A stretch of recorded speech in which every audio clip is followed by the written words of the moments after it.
Passons maintenant à l'affaire Benalla, Madame la garde des Sceaux. Estimez-vous que les commissions de justice qui œuvrent actuellement, les commissions parlementaires, excusez-moi, empiètent sur le travail de la justice? Elles ne doivent pas le faire. Il y a un principe fort de séparation des pouvoirs. Une information judiciaire a été ouverte sur la base des événements qui se sont déroulés autour du 1er mai et puis sur la transmission des vidéos.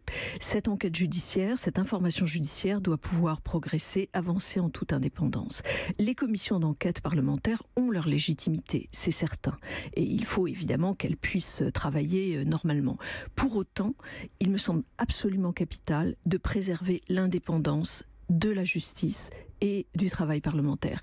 Et je ne trouve pas sain qu'une commission d'enquête puisse empiéter sur le travail judiciaire. Est-ce qu'Alexandre Benalla doit être entendu au Sénat ?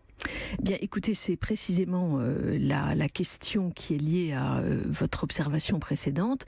Alexandre Benalla est la principale personne qui est mise en cause dans cette information judiciaire.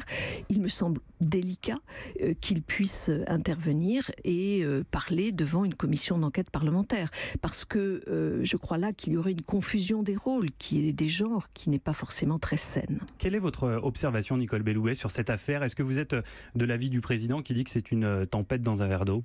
Je dis que c'est un événement très grave, parce qu'il y a eu des défaillances, des dérives personnelles qui doivent être sanctionnées. J'ai dit que ces dérives ne formaient pas un système, et donc je pense que ce n'est pas une affaire d'État. Je pense vraiment qu'il y a là, je le redis, des dérives individuelles qui doivent impérativement être sanctionnées, que pour autant la séparation des pouvoirs n'est pas remise en cause et que le fonctionnement des institutions doit pouvoir se dérouler normalement.